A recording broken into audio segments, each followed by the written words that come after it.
some of the places that you might be going this summer. If any of you know if you're going to go traveling anywhere this summer, where are you going to go?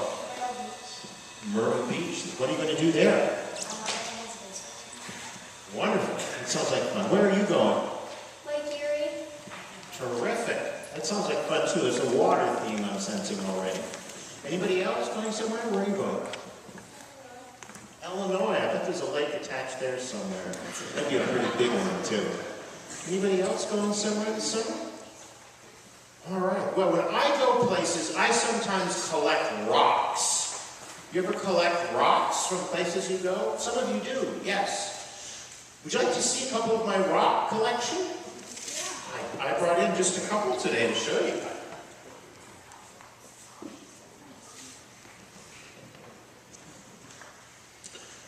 Rock collection there. And I've just come back from spending some time up in Vermont, where I grew up. When I was your age, I lived in a little town called Arlington. And it wasn't Upper Arlington, it was just Arlington. Down the street from somebody called Norman Rockwell, who you haven't heard of, but maybe you will someday. And I brought a stone from Arlington. You know, hold on. That's where I was last week, was in Arlington. But other places we go, we can collect stones too, and those stones can tell a story. And I'd like to tell you a little story today that goes along with the Bible reading and hand out some other stones. So in today's Old Testament, we hear the story of King Solomon giving a great prayer in the temple for the Israelite nation. Now the Israelites didn't start out as a great nation, you know. They didn't start out having a great king like Solomon. They started out as slaves in Egypt, as slaves of the Egyptians. And who knows what the Egyptians built they were so famous for? What? The pyramids, right. So when I was at the pyramids, I picked up a stone. So you can hold on to a pyramid stone. There you are, have that. And the people in Israel left Egypt and went out in the wilderness led by Moses. Remember this story? Out through the Red Sea and went out into the Sinai desert. And here is a stone from the Sinai desert. You know, hold on to that. Okay. So then the Israelites are going through the desert and they build a great nation in Jerusalem. And in that nation they build a great temple, and Solomon prays to God that God will always welcome all the different sorts of people that would come to be part of the Israelite nation.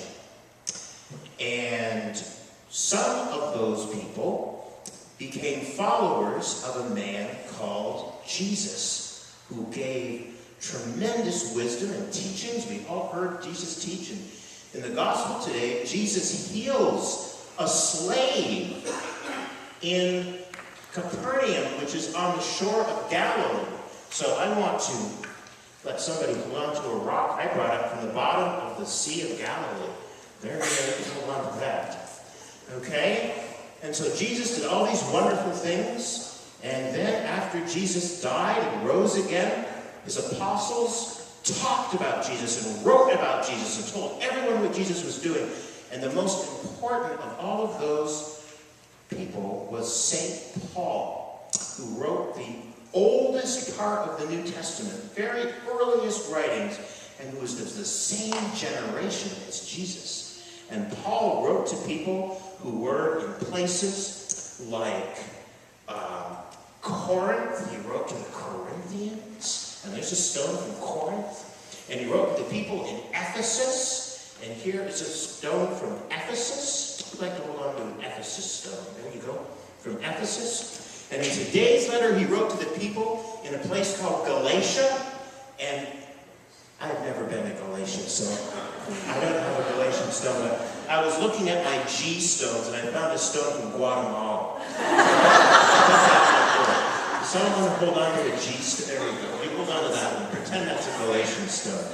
A little volcanic for the region, but you can use your imagination.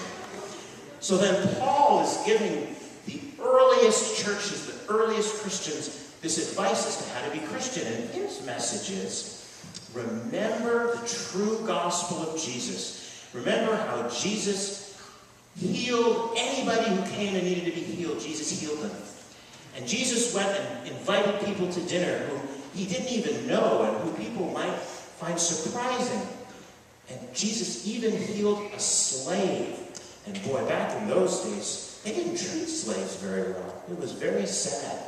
But Jesus treated the slave wonderfully and even healed the slave after his very generous master asked Jesus to. Masters weren't always generous, but this one was.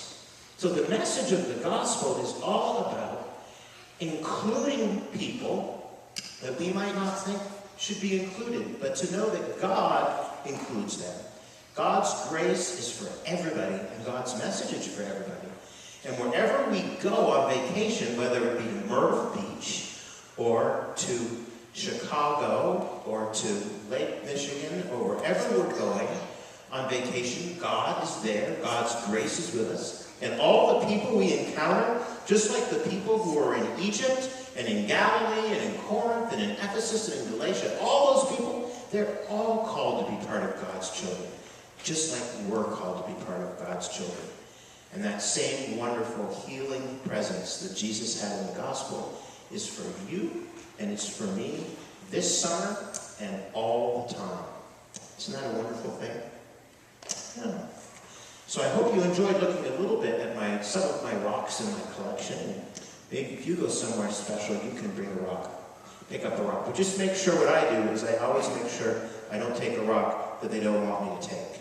So I'm afraid a lot of those rocks come from parking lots. We can't disturb our important historic sites. But you get the spirit of the thing. Because that rock, once upon a time, was there. So, amen. I think that's a really cool piece of rock over there. We won't be able to break it, Captain. I'll phaser off a specimen.